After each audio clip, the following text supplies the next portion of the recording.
আজকে দেখেন দেশের অবস্থা নিয়ে কিন্তু কেউই সুখী না, কেউ তৃপ্ত না, না রাজনৈতিক দলগুলো, না টকশো মারানিরা, না এমনকি সরকার, না জনগণ, না মিডিয়া। আপনারা প্রথম থেকে শুনে আসতেছেন বিপ্লবের শক্তিগুলো বিভাজিত, তাই না? নিউজ হয়েছে দেশে শুরু হয়েছে বিভাজন। বিভাজন নিয়ে আমি একটা এপিসোড করছি যে বিভাজনের জন্য কে মূলত দায়ী। তারপরেও আরও কিছু আলাপ আছে, প্রাসঙ্গিক আলাপ, সে আলাপগুলো আজকে করব আর কি। নেত্র নিউজ দেখেন এমন একটা ভয়ঙ্কর স্টোরি করেছে যে এমনকি ইন্ডিয়ান বিজেপি করে নাই, সেটা করছে নেত্র নিউজ। লিখছে অগণতান্ত্রিক, অহংকারী, মানবাধিকার বিরোধী, ক্ষমতায় 1 বছর কাটতে না কাটতেই মোহাম্মদ ইউনূসের যত্নে গড়া ভাবমূর্তি ভেঙে দিয়ে আসল চেহারা প্রকাশ পেয়ে গেছে। সে বলতেছে ইউনূস কোনোদিনই বাংলাদেশের মানুষের মধ্যে অতটা জনপ্রিয় ছিলেন না যতটা তার তোষামতকারীরা বিশ্বকে দেখাইতে এবং চাপিয়ে দিতে চাইছে। এই সত্য স্বীকার করার মতো বিনয় তার নাই। চিন্তা করেন কি ভাষা ব্যবহার করছে। উপরন্ত আছে এক পর্বত সম অহংকার। ভাঙা সংবিধানকে পাশ কাটায় সরকার চালাইতে যায় তিনি আমলাতন্ত্র এবং বিচার ব্যবস্থা তুলে দিছেন ক্ষুদ্র স্বার্থান্বেষী গোষ্ঠীর হাতে। আইন শৃঙ্খলা বাহিনীকে দিছেন সেনাবাহিনীর নিয়ন্ত্রণে, আর রাজনৈতিক আদর্শ তুলে দিছেন ধর্মীয় কট্টর ডানপন্থীদের হাতে। এইবার বুঝে দেখেন নেত্র নিউজ কোনটি থেকে টাকা পায়, বুঝছেন? এটাও খুঁজে বের করবো। হুই এখন ইন্ডিয়া থেকে টাকা পাচ্ছে।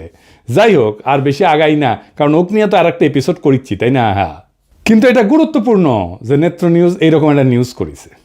প্রফেসর ইউনূসের মতো পর্বত সম জনপ্রিয়তা নিয়ে ক্ষমতা নেওয়ার ঘটনা বিরল, কিন্তু কেন এই ঘটনাটা ঘটলো এটা আজকে প্রফেসর ইউনূসের নিজেরও জানা দরকার। কারণ উনি যেহেতু দেখেন আমার ভিডিও, উনি বুঝবেন আমি প্রথম থেকে ওনাকে সতর্ক করে দিয়ে গেছি, ওনাকে সাজেস্ট করছি কি করতে হবে। আমি নিজের টাইম দিয়ে ঘরের খেয়ে বনের মোস্তারায় দিতে চাইছি, ওনাদের দরকার পড়েনি। ওনারা বাংলাদেশের সেরা মেধা মাথাগুলোকে, মালগুলোকে এক জায়গায় করেছেন, আর আমরা তো আমাদের দরকার পড়বে কেন? তাই আমাদের কথা শোনার দরকার নাই ওনার। তবে এটা আজকে আমাকে পরিষ্কারভাবে বুঝাই দিতে হবে যে এই স্বপ্নভঙ্গ কেন হইল, প্রফেসর ইউনূসের ভুলগুলোর মধ্যে একটা প্রধানতম ভুল কি ছিল। তাইলে আমরা বুঝবো যে কি ভুল আমরা করছি আর ভবিষ্যতে কোন ভুলটা আমাদের পরিহার করতে হবে। প্রথম ভুল কি? প্রথম ভুল বিপ্লবকে বিপ্লব বলে স্বীকার না করা। ডাক্তার জাহেদ তো ভিডিও বানায় বলছে ঘাড়ে ধরে অভ্যুত্থানকে বিপ্লব বলতে হবে। না, এগুলো আসলে কোনোটাই বিপ্লব না, কোনোটাই বিপ্লব না। আমাদের এটাও অনেক অনেক দূরে বিপ্লব থেকে ছিল, কিন্তু এই গণঅভ্যুত্থানকে ঘাট ধরে এটা করানো হচ্ছে কারণ কারো পরিকল্পনা আছে এটাকে বিপ্লব হিসাবে প্রতিষ্ঠিত করে বিপ্লবী সরকার বানিয়ে সব কিছু বাতিল করে তাদের মতো করে দেশ চালাবেন। মির্জা ফখরুল বলছে যেসব দেশে বিপ্লব সফল হয়েছে সেখানে বিপ্লবী সরকার গঠন হয়েছে, কারণ তাদের একটা বিপ্লবী দল ছিল। রাশিয়া, চীন, কম্বোডিয়া, কিউবা সবখানে এই চিত্র পাবেন। এমনকি ইরানেও ইসলাম বিপ্লব হয়েছে, সেখানেও একটা দল ছিল। কাজেই আমার কথা হচ্ছে যারা বিপ্লবের কথা বলতেছেন তাদের উচিত সরকারে না থেকে একটা বিপ্লবী দল গঠন করা। এনে বিপ্লবী দল কোথায়? বিপ্লবী দলই তো নাই। মির্জা ফখরুলের মাথায় কমিউনিস্ট ট্রেনিং আছে তো 19 শতকের, আজকের না।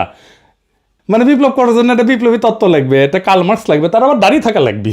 দাদা সিরাজুল সেজন্য দাড়ি রেখেছিল। লেনিন লাগবি, তার আবার টাক মাথা লাগবি, একটা বলশেভিক পার্টি লাগবি। আমি আগেও বলছি, আবারও বলি, কেন 2024-এর রাজনৈতিক পরিবর্তন অভ্যুত্থান না বিপ্লব? এইটা সাহেব ডান পেশার বাম পাশে লিখবেন বিপ্লব আর অভ্যুত্থান। 1 নাম্বার, রাজনৈতিক বিজ্ঞানে বিপ্লব বলতে বোঝায় যে বৃহৎ জনগোষ্ঠীর অংশগ্রহণ। 2 নাম্বার, রাষ্ট্রের রাজনৈতিক সামাজিক কাঠামোর মৌলিক পরিবর্তনের চেষ্টা, পরিবর্তন না, কিন্তু আমি বলছি চেষ্টা। 3 নাম্বার, দীর্ঘ সময় ধরে চাপ সঞ্চয় এবং বিস্ফোরণ। 4 নাম্বার, পরিবর্তনের জন্য আভ্যন্তরীণ বৈধতা বা পপুলার লেজিটিমেসি। এবার অভ্যুত্থান কি, এইটা সে আরেক পাশে লেখেন। পাশাপাশি এবার আমরা বুঝে দেখব। অল্প সংখ্যক এলিট, সাধারণত সেনা বা ক্ষমতাধর প্রশাসনিক গোষ্ঠী, এরাই অভ্যুত্থান করে, হঠাৎ করে ক্ষমতা দখল করে জনগণের বৃহৎ অংশের সক্রিয় অংশগ্রহণ ছাড়াই। এরা সাধারণত রাষ্ট্রের কাঠামো অপরিবর্তিত রেখা শুধু নেতৃত্ব বদলায়। তার মানে এরা সামরিক অভ্যুত্থান। মানে ডাক্তার জাহেদ চাইছিল কোনো কিছু বদলাবে না, আগের মতোই থাকবে, শুধু সরকারটা চেঞ্জ হবে, কে শাসন করবে এটা চেঞ্জ হবে। তাহলে আপনারাই বলেন 2024 কি বিপ্লব ছিল না অভ্যুত্থান ছিল? এটা বিপ্লব ছিল, কোনোভাবেই এটা অভ্যুত্থান না। তাহলে প্রশ্ন হলো এত বড় বড় বিদ্বান প্রাজ্ঞ লোকদের এই বিপ্লবকে চিনতে পারল না কেন, স্বীকার কেন করলো না? কারণ ওদের বুদ্ধি বেশি, আক্কেল কম। আসেন আমরা একটু বুঝে দেখি যে বিপ্লব এখন কেমন করে হয় এই 19 শতকের চিন্তা ছাড়াও। 19 শতকের মতো বিপ্লবী তত্ত্ব, বিপ্লবী দল বা বিপ্লবী নেতা দিয়া, একটা কেন্দ্র দিয়া আজকাল বিপ্লব হয় না। আজ হয় বিপ্লব কেন্দ্রহীন, কেন্দ্র ছাড়া, সেন্টার থাকে না। বহু নোট বিপ্লব, নোট এডিটর সাহেব নোটগুলো দেখান একটু, অনেকগুলা নোট। আমরা 2024-এর নোটগুলো দেখি, ধরেন একটা গোল গোল করে দেখাবেন, বিএনপি নোট, জামাত নোট, বৈষম্য বিরোধী ছাত্র আন্দোলন নোট, ছাত্র শিবির নোট, ছাত্র দল নোট, অন্যান্য রাজনৈতিক দল নোট, প্রবাসী diaspora note, YouTuber note, social media note, remittance যোদ্ধা নোট, রিক্সাওয়ালা নোট, কিশোর গ্যাং নোট, বিশ্ববিদ্যালয় ছাত্র নোট, দোকানদার নোট, ক্ষুদ্র ব্যবসায়ী নোট, শহুরে দরিদ্র লোক নোট, শ্রমিক নোট। এখন এই নোটগুলো কি দিয়ে যুক্ত ছিল? যুক্ত ছিল সোশ্যাল মিডিয়া দিয়ে, ইন্টারনেট দিয়ে। এডিটর সাহেব একটা নোটের সাথে আর একটা নোটের ইন্টারনেটের যোগ করে দেন, তাহলে সবাই বুঝবে। এবং সবগুলো যখন একসাথে হয় তখন এটা একটা বিশাল শক্তি হয়। কিন্তু একটা আলাদা নোট শক্তিহীন। এখানে কোনো কেন্দ্রীয় নেতৃত্ব নাই, কোনো একক সদর দপ্তর নাই, কমান্ড স্ট্রাকচার নাই। আন্দোলনের শক্তি আসে বহু ছড়ায় থাকা এরকম নোট বা কেন্দ্র থেকে। নোটগুলোর মধ্যে সীমিত বা শূন্য সমন্বয় থাকে, তবুও তারা একই লক্ষ্যে একই দিকে ধাবিত হয়। এই ধরনের বিপ্লবকে বিভিন্ন একাডেমিক ধারা বা ক্ষেত্র থেকে বিভিন্ন নামে বর্ণনা করা হয়। কি কি আসেন আমরা সেটা বুঝে দেখি। এটাকে যেমন বলা হয় ডিসেন্ট্রালাইজ রেভলিউশন বা লিডারলেস রেভলিউশন, মানে কোনো কেন্দ্রীয় কমান্ড বা স্ট্রাকচার নাই, প্রত্যেকটা গ্রুপ বা নোড নিজের মতো করে কাজ করে। 2 নম্বর এটাকে বলা হয় নেটওয়ার্ক রেভলিউশন, মানে তথ্য প্রযুক্তি বা সামাজিক মাধ্যম যুগে ব্যবহৃত শব্দ।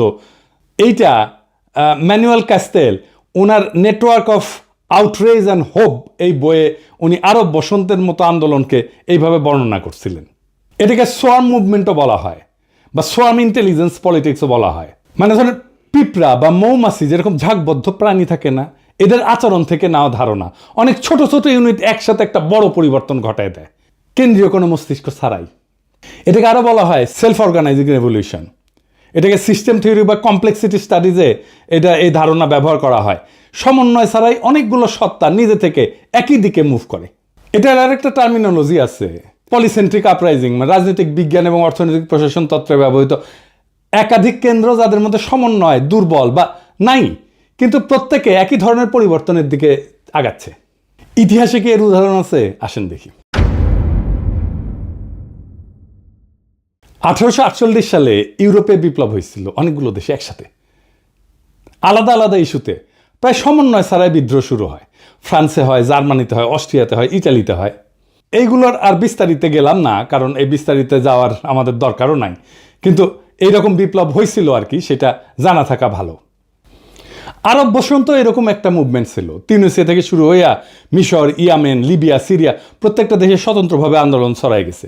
পোল্যান্ডের সলিডারিটি মুভমেন্টের প্রথম ধাপ, যেটা 1980 সালে হয়েছিল, যে গদালফ শিপইয়ার্ডের ধর্মঘট হয়েছিল না, ওইখান থেকে শুরু হইয়া দেশের বিভিন্ন শহরে স্বাধীনভাবে ছড়াই পড়ছিল। ইরানে একটা কনস্টিটিউশনাল রেভলিউশন হয়েছিল 1905 সালে। 1905 থেকে 11 সাল পর্যন্ত 6 বছর ব্যাপী। ভৌগোলিকভাবে বিচ্ছিন্ন শহরগুলোতে বিদ্রোহ হয়েছিল, কিন্তু কেন্দ্রীয় নেতৃত্ব ছিল না। এই ফর্মের, এই যেটা বললাম, এই ফর্মের পজিটিভ দিক কি? এটা কিন্তু পজিটিভ দিক আছে। কি কি? 1 নম্বরে এটা দমন করা যায় না। এক জায়গায় দমন করলে অন্য জায়গায় আন্দোলন চলতে থাকে। 24-এ তাই হয়েছে আমাদের বাংলাদেশে। ঢাকা বিশ্ববিদ্যালয় দমন করছে, প্রাইভেট বিশ্ববিদ্যালয়ে আন্দোলন শুরু হয়েছে। 2 নম্বর, এটা বৃহৎ অংশগ্রহণ হয়। বিভিন্ন গোষ্ঠী তাদের নিজস্ব কারণে জড়ায়, ফলে ভিন্ন মত থাকলেও সম্মিলিত চাপ তৈরি হয়। 3 নম্বর, কেন্দ্রীয় নেতৃত্বকে কিনে ফেলা যায়। আমরা দেখতেছি না, এটা কিনে ফেলা যায়। টাকার কাছে বিক্রি হয়ে যায়, ভয়ের কাছে নত হয়। কোনো একক নেতা নাই যে শত্রুর কাছে আত্মসমর্পণ করবে, সেই জন্য এখানে আত্মসমর্পণ করে না। নাহিদেরা তো ডিবি অফিসে হারুনের ওইখানে গিয়ে চাপে পড়ে আন্দোলন প্রত্যাহার করছিল, তাই না? আন্দোলন থামে নাই। এবং এইটা কি, এটা সৃজনশীল হয় এবং এটার অভিযোজন ক্ষমতা থাকে। বিভিন্ন নোট বিভিন্ন কৌশল ব্যবহার করে। মানে আমরা অনলাইনে ইউটিউবে একরকম কৌশল ব্যবহার করছি, বিদেশে একরকম কৌশল ব্যবহার করছি, আমরা আমরা রেমিটেন্স যোদ্ধারা তাদের রেমিটেন্স শাটডাউন করে দিছে, দেশে যারা কাজ করছে তারা আরেক রকমভাবে কাজ করছে। এটার কিছু নেগেটিভ দিক আছে আবার। কি কি? দীর্ঘমেয়াদে ক্ষমতা দখল এবং রূপান্তরের সমস্যা। বিপ্লবের পরে কে নেতৃত্ব দেবে, কিভাবে রাষ্ট্র পরিচালিত হবে, এতে বিভ্রান্তি এবং ক্ষমতার লড়াই শুরু হয়, তাই হয়েছে না? হ্যাঁ, মানে এটা নিয়ে ধরেন এই সরকার কেন ভুল করতেছে এটা বলতে নিয়ে প্রথম দিকে বলতাম, হ্যাঁ, তো তখন আইসা বলতো যে আপনি উপদেষ্টা হইতে পারেন নাই সেই জন্য এটা বলতেছেন, বলাই বন্ধ করে দিছিলাম সেই জন্যে। তো যাই হোক, এখন তো আর ওই চান্স নাই, এখন আর বলা শুরু করি আবার যে ভুলগুলো কি কি ছিল। এখন বলতে পারেন যে এখন বলতেছেন, তখন বলেন না কেন, এখন বলতেছেন, এখন বলে লাভ কি, তখন বললে তো কিছু উপকার করে। শোনেন ভাই, কিছু লোক আছে যারা এসে বারবার করে এই কথাটা বলতো যে আপনি উপদেষ্টা হইতে পারেন নাই সেজন্য এটা বলিচ্ছেন, বলতো না? আপনারা নিজেরাই বলেন। তো তার সে কি দরকার, এই গ্যাঞ্জামের মধ্যে ঢুকে লাভ আছে? আচ্ছা, আর কি? সহজে এটা বিভক্ত হয়ে যায়, সমন্বয় না থাকলে আদর্শিক সংঘাত হয় এবং প্রতিযোগিতা বাড়ে। দেখতেছেন না, বিএনপি শিবির, ছাত্রদল ছাত্র শিবিরের আদর্শিক সংঘাত হচ্ছে না? 3 নাম্বার, বাইরের শক্তির ম্যানিপুলেশন সহজে, তারা খুব সহজেই এটাকে ম্যানিপুলেট করতে পারে। সমন্বয়হীন গ্রুপগুলো আলাদা আলাদা চুক্তিতে বিক্রি হয়ে যাইতে পারে বিদেশি শক্তির কাছে। ইন্ডিয়া নানা অ্যাঙ্গেল থেকে আমাদের মধ্যে ঢুকে যাচ্ছে না, একবার ওয়াকার, একবার বিএনপি, একবার বাম, একবার পন্দের আলো, একবার দিল্লি স্টার, একবার দেবপ্রিয়, একবার ইসকন মিলে এবার। হ্যাঁ। 4 নাম্বার, ন্যারেটিভ গঠনের দুর্বলতা। কেন্দ্রীয় বয়ান বা একক বার্তা না থাকায় আন্তর্জাতিক এবং আভ্যন্তরীণ সমর্থন এটা অগোছালো হয়ে যায়। তাই হয়েছে, আমরা চেষ্টা করছি ন্যারেটিভ তৈরিতে, কিন্তু আমরা তো সরকার না, আমরা তো সরকারের বাইরের শক্তি। এই 2024-এর বাংলাদেশের বর্ষা বিপ্লব এই আন্দোলনের প্রক্রিয়া, বৈশিষ্ট্য এবং মডেলের সাথে একেবারে খাপে খাপ মমতাজের বাপের মতো মিলে যায়, তাই না? কেন্দ্রীয় নেতৃত্বের অনুপস্থিতি। এই আন্দোলন কোনো এক নেতা বা কোনো দলের হাতে ছিল না, সবাই নিজের মতো করে যাচ্ছে। বহু নোটের সক্রিয়তায় আন্দোলনের শক্তি আসছে শহর, গ্রাম, শ্রমিক, ছাত্র, প্রবাসী সমর্থন, সোশ্যাল মিডিয়া, সব জায়গা থেকে। কিছু যোগাযোগ কারো কারোর মধ্যে ছিল, কিন্তু পুরোপুরি কমান্ড সেন্স ছিল না। আমাদের একমাত্র যোগাযোগ ছিল সোশ্যাল মিডিয়া। এই জন্যই পলক ইন্টারনেট বন্ধ করে দেয়, আমাদের নোটগুলার ইন্টার কানেকশন বন্ধ হয়ে যায় এবং আন্দোলনও কিন্তু বন্ধ হয়ে গেছিল। এই বিপ্লবের প্রতিরোধ ক্ষমতা ছিল অসাধারণ। সরকার এক জায়গায় দমন করলে অন্য জায়গায় আন্দোলন জ্বলে উঠছে। ঢাকা বিশ্ববিদ্যালয়কে দমন করছে, প্রাইভেট বিশ্ববিদ্যালয়ে ফুসে উঠেছে। নোডাল আন্দোলনের এটাই চরিত্র, কেন্দ্র ছাড়া আন্দোলনের এটাই চরিত্র। তবে ফলাফলের সীমাবদ্ধতা স্পষ্ট আমাদের, তাই না? ক্ষমতা দখলের পরে পরবর্তী রূপকল্প নির্ধারণে অস্পষ্টতা ছিল, ফলে পুরানো রাজনৈতিক শক্তি এবং বাইরের কূটনৈতিক প্রভাব দ্রুত জায়গা দখল করে ফেলছে। ঐক্যবদ্ধ বয়ান তৈরি না হয়, আন্তর্জাতিক সমর্থন এটা কমে গেছে। একাডেমিকভাবে 2024 সালের বাংলাদেশের বিপ্লবকে যদি বলতে হয়, এটা পলিসেন্ট্রিক, লিডারলেস, নেটওয়ার্ক আপরাইজিং বলা যায়। মানে বহুকেন্দ্রিক, নেতাবিহীন, সংযুক্ত একটা বিপ্লব বলা যায়, যেখানে বহু নোট সমন্বয়হীনভাবে একই লক্ষ্য অর্জনে কাজ করছে। তো এখন এই শফিকের মনে হয়েছে এই লড়াইয়ের একজন মাস্টার মাইন্ড তো লাগবেই, কারণ বিপ্লবের তো একটা নেতা লাগে, একজন কার্ল মার্কস লাগে যার দাড়ি থাকে। হ্যাঁ, মাহফুজেরও দাড়ি আছে একটু, তখন ছিল, তো বানিয়ে দিয়েছে মাস্টার মাইন্ড। প্রফেসর ইউনূস মনে করেছেন এটা ছাত্ররা করেছে, সবাই অন্ধের হাতি দেখছে, সমস্ত নোট কেউ দেখে নাই। সেই কারণেই এইটা হাসিনার দমন প্রতিরোধে অসাধারণ সাফল্য দেখালো, বিপ্লবের পরে রাজনৈতিক ক্রিস্টালাইজেশন এইটা গঠন আর করতে পারে নাই, অসম্ভব দুর্বল হয়ে পড়ছে। এখন প্রশ্ন হচ্ছে এই দুর্বলতা কিভাবে কাটানো যেত? জি না, আমি বিপ্লবী সরকারের কথা বলবো না, এটা বলাটা এখন টাইম নষ্ট। এই লড়াইয়ের যে নোটগুলো ছিল, সেই নোটগুলোর মধ্যে আবার সংযোগ তৈরি করতে হতো, তাহলেই এটা একটা নিউরাল নেটওয়ার্কের মতো কাজ করতো। আপনারা জানেন তো যে আমাদের মাথার মধ্যে বিভিন্ন ব্রেনের সেল আছে এবং এই সেলগুলো একটার সাথে একটা কানেক্ট করতে পারে, এবং সেই কারণে আমার মস্তিষ্কে প্রত্যেকটা সেল স্বয়ংসম্পূর্ণ, কিন্তু একজন আরেকজনের সাথে কানেক্ট করে, কথা বলে। সেজন্যই আমরা আমাদের এই বুদ্ধিমত্তা দাঁড়ায়। সো ওই যে নোটগুলো, এইগুলোর কানেকশনগুলো যদি আমরা স্ট্যাবলিশ করে ফেলতে পারতাম, তাহলে এটা আবার নিউরাল নেটওয়ার্কের মতো কাজ করতো। তাহলে বুঝছেন তো, এই নোটগুলো আইডেন্টিফাই করছে প্রফেসর ইউনূস, করে নাই। উনি জানেনই না কতগুলো নোট কাজ করছিল, কীভাবে করছিল।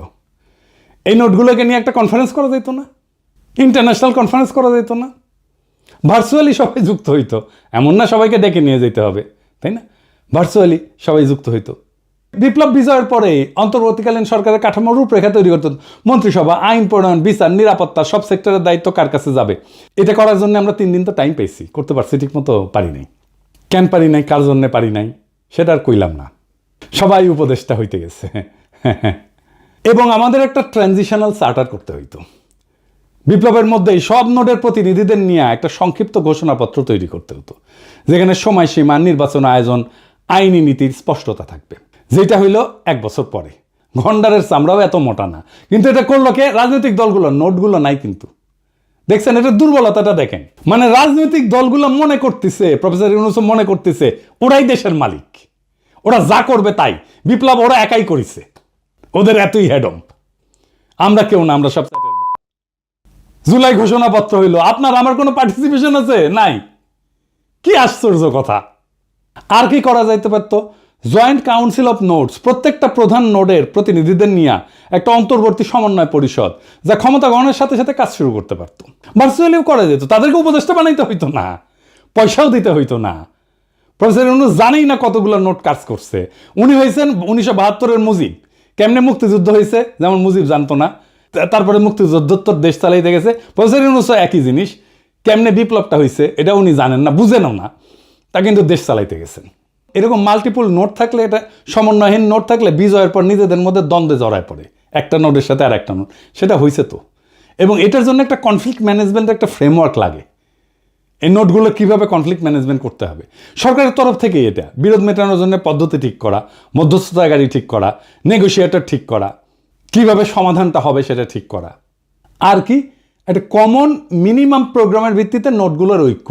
সব নোট যে লক্ষ্যগুলোতে একমত, যেমন ফ্যাসিস্ট সরকারের পতন, মুক্ত নির্বাচন, মানবাধিকার পুনঃপ্রতিষ্ঠা, আওয়ামী লীগের বিচার, সকল দুর্নীতির বিচার, এইগুলা ন্যূনতম অভিন্ন এজেন্ডা হিসেবে ধরে রাখা। প্রফেসর ইউনূসের সরকার কিছু করছে, এগুলো করে নাই। উপদেষ্টাদের নামে দুর্নীতির অভিযোগ উঠতেছে। প্রফেসর ইউনূসের নামে নেতৃত্ব এমন স্টোরি ছাপে, এটার দায় প্রফেসর ইউনূসের নিজের। ওনার 1 বছরের মধ্যে টাইম হইল না এই নোটগুলোকে আইডেন্টিফাই করে আবার কানেক্ট করার। আর রাজনৈতিক দলগুলো চলে গেল পিকনিক মুডে। উনি রাজনীতির লোক না, আমি মানলাম। যারা রাজনীতির লোক তাদের সাথে তো কথা বলবেন, উনি বোঝার চেষ্টা করবেন। উনি আশায় আছেন একটা ভালো নির্বাচন দিতে পারবেন, দিতে পারলে ভালো। তবে আমি খুব ভরসা পাইতেছি না। তবে এই নির্বাচনে খেলা হবে, অপ্রত্যাশিত ফলাফল হবে, আমি আগেই বলে রাখতেছি। তাই আমি চাই ফেব্রুয়ারিতে ইলেকশনটা হোক।